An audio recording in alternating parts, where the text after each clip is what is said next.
Hello everyone, Nubkex here. In today's video, we're going to be taking a look at AFK Journey and in particular, guiding you through the best heroes to summon when you start the game, right? It's very important. We come into our all-hero recruitment, like who are we putting on our wish list and why? We're going to be breaking that down in today's video. So this is what I'm running on my wish list, and let me break it down for you. So let's actually touch on the Lightbearer A-tier heroes first, the A-level heroes. I highly recommend Marilee and Karin. I am loving these heroes. So Marilee, she gets really strong later in the game. Let me show you her actually. Let me show you these two here. So we'll keep hopping back and forth so I can actually break down why. So you've got the reasoning for these heroes. So I'm using, I'll touch on Karin first. I'm using Karin right now. Karin is fantastic early game. I actually find him to be a huge upgrade for me personally over Valen. Valen, I find to be squishy. He just does damage. I find him to not be that good. He really fell off hard. Karin, on the other hand, is very tanky. He actually gives himself and the ally with the lowest HP a big shield. And then he does true damage as well, which is great. His ultimate is an AoE immobilized. I can do knockback. Great. Does more crit rate as well. Where he gets, I think, really strong is later on in the game, I think, where, yeah, he's going to start doing additional true damage with follow-up attacks. So this is a pretty big deal.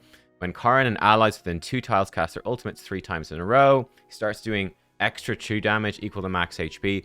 And this, later in the game, you need to get a lot of copies of Karin. You need to get him to, where is this when you unlock it? I think it's like, it's Supreme Plus. It's maybe not Supreme Plus, but he has to be a really high Ascension. You need lots of copies of him. Hence, you need to build him on the wish list. He's going to become a boss killer, right? Just shredding their max HP with true damage. The true damage is just strong.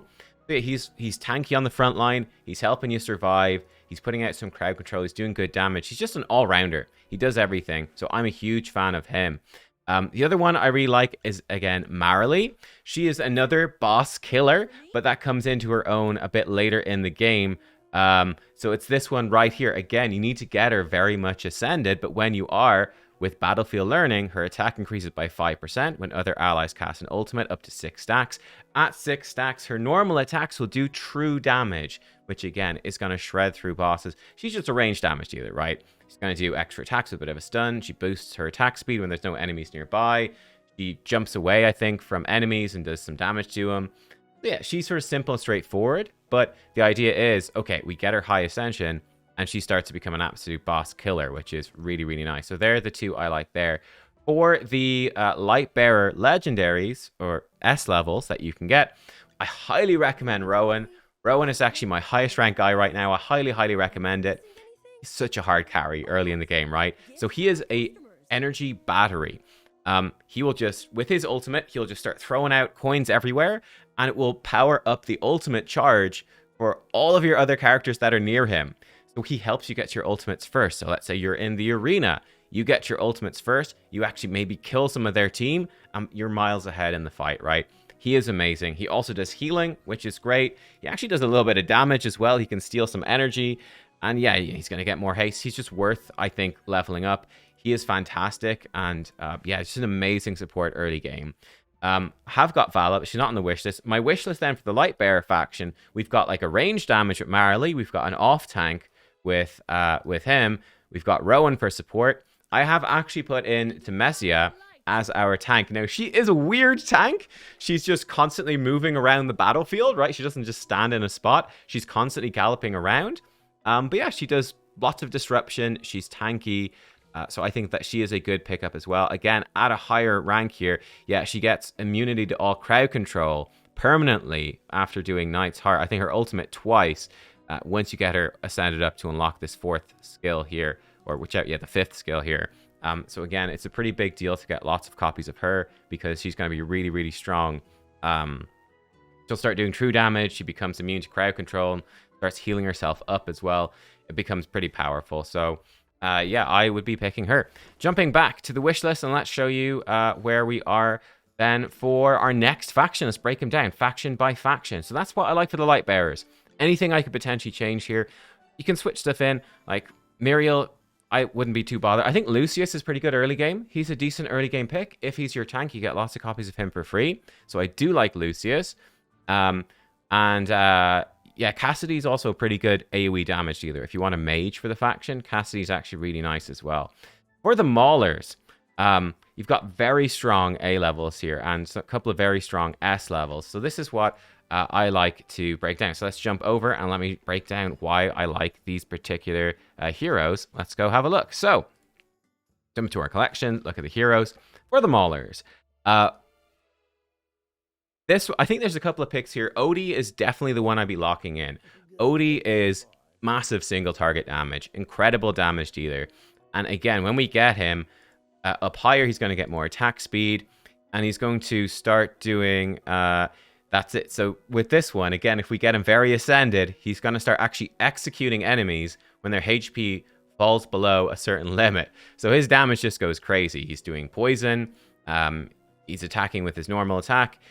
He's just lots of poison, lots of single target damage, executing enemies. He's a damage dealer MVP, so I definitely lock him in. Then for me, I think you've got sort of three potential choices here. I apparently, I haven't played with her yet because she wasn't on the beta, but apparently Coco is really good as a support. She's sort of healing you up and buffing you, I think, a damage reduction. Apparently she's really good, but I've not played with her yet. I think the safer picks, I think one of these two are really good.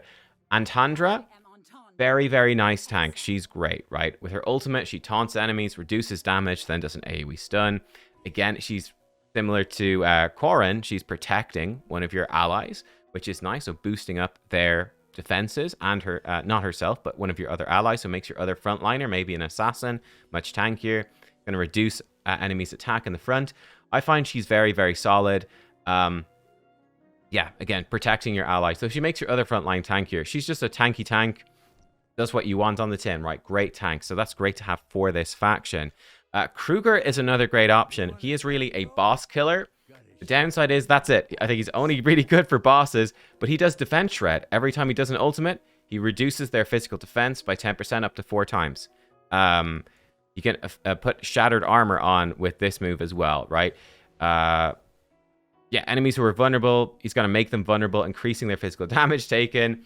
He's just all about, and I think he just works really well, even from the start. Yeah, he works well from the start. He gets some nice stuff later, but he's just an early game, easy pickup for, like, the Dream Realm. Just make that boss take way more physical damage. Simple and straightforward. So I do like one of those two alongside the Odie. I personally have Kruger in, but I've already got Antandra a bit leveled up. You know, I might sort of switch them back and forth. Because, again, I feel like he's pretty good even without that many copies, whereas she kind of does want more copies. So that's sort of up to you.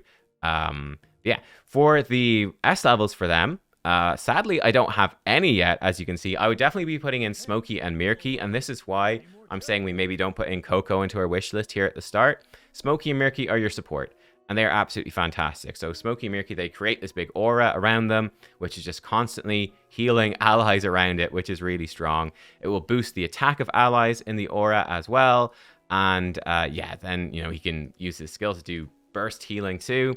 I think he actually starts doing maybe damage at some point. It can go further. And yeah, enemies are still going to lose max HP when you get lots and lots of copies of him. That's going to be quite a ways away, of course. But yeah, Smokey Mirky, just your classic support. Boosting your team, healing, making them do more damage. Fantastic. He is great.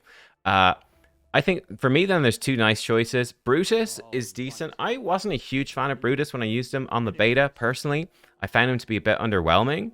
But he is tanky. He's got an AoE. I think Brutus becomes a lot better when you get more copies of him, though, right? Because he starts to get... Basically, what Brutus does, when he drops low on life, when he's about to be killed, he basically becomes unkillable for 5 seconds, which is cool.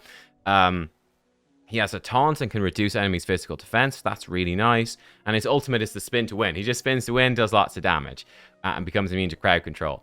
That's nice. I think I found that he didn't do that much damage and just kind of died kind of quickly anyway. But I think he scales up well because he starts to get life drain and extra as you get him higher up. I saw right there that he's going to get life drain while he's immune to damage as well. I think that's where he becomes a lot stronger. Cleaving Strike is also really good, where again, it's going to heal him up and give him life drain. I think that's where he becomes a lot stronger, is when you start getting these life drain passives So it's like, okay, yeah, I go unkillable, but I don't just die 5 seconds later when I come back. I'm actually going to heal up a ton. He's going to stay around for longer. So he's definitely worth considering. I personally really like Shakir when I tried Shakir. Shakir actually comes in with some built-in lifesteal, I think. Yeah, he actually gets life drain while he's in wolf form from like early game, which is great, right? So he's just an assassin. He's a rogue, jumping in the back line, taking out their characters. He's got ways to heal himself up. I found that he was really solid. So I actually found him to be a lot more useful on the beta than Brutus. But I think Brutus has that potential, I think, when you get lots of copies of him. But that's what I'm doing. Jumping over then to our third faction, our second to last faction. What am I doing here? And then the Graveborn one is very straightforward. Wilder, interesting choices here. This one is a bit tricky. I'm not actually 100% sure that I'm set with my A-level ones. So let me show you. So for the A-levels, I think I'd probably definitely be locking in Damien. Damien is just your support, right? Your healer. Just get a good healer locked in. He's A-level, easy to rank up. He does lots of healing. Does some stuns as well. He's just a solid healer. Damien is great.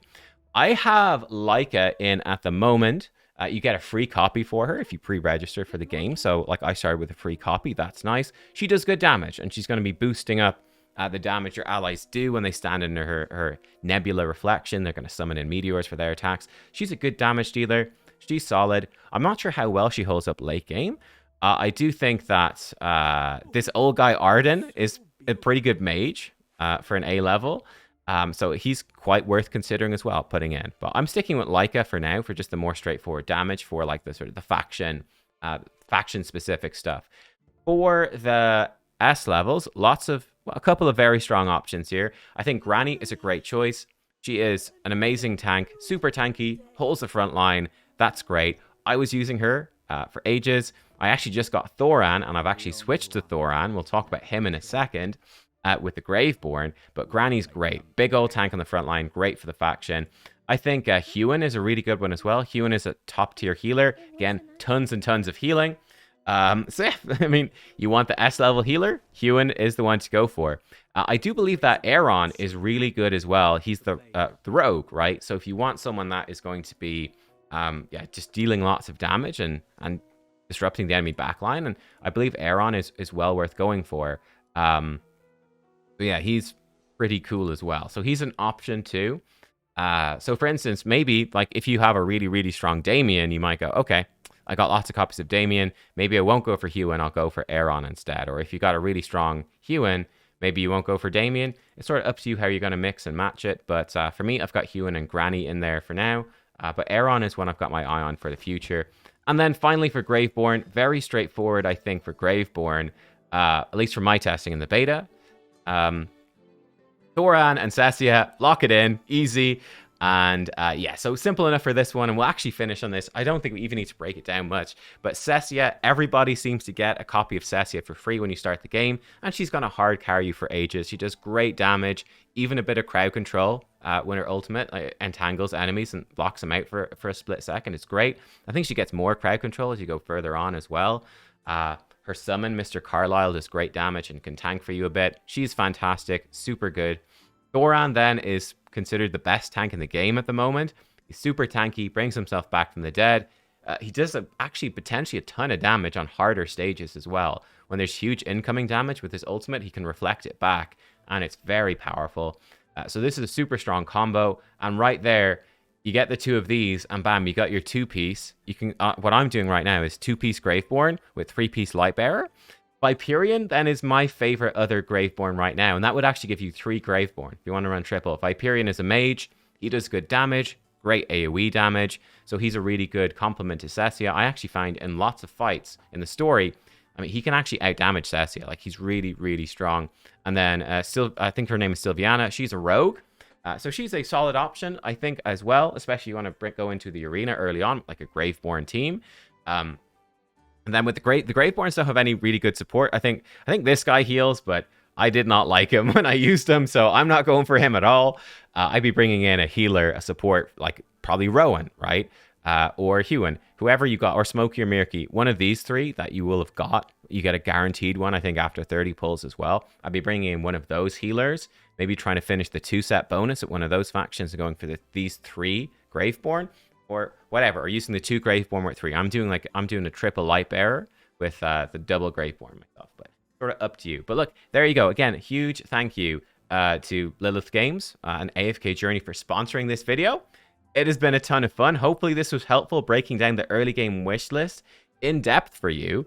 Yeah, there you go, guys. That's what I've been doing with my wish list here in the early game. I'll obviously be breaking it down on the channel, so make sure you stick around. Like if you like the video, subscribe if you want to subscribe for more. You know, as I get further in the game, unlock more stages, more battle modes, and just learn more. I'll obviously update you on my strategy and how things are changing. You know, we're not going to be sticking with this wish list forever, right? We will be switching it up, but I feel like this is pretty well set for stuff moving forward. It's like, I mean, one of my concerns would be, okay, we go into Mauler faction, the faction tower for Maulers. We're going to struggle a bit with the tank if we don't power up Antandra, so maybe I'll be switching that a bit. We'll figure it out, though, as we go. You know, it's going to be a really fun learning experience, having a ton of fun with the game so far in the first couple of days. Let me know who your MVP heroes have been early game. Yeah, who have you been using for the first couple of days? If you did play on the beta and you got to late game, give us some hints for going forwards. But let me know, do you like the wish list? What would you change? I'm very curious to learn more. Yeah, thank you for watching. See y'all next time. Yeah, it's been Nub here on Nub's Journey. I'll see you soon. Goodbye.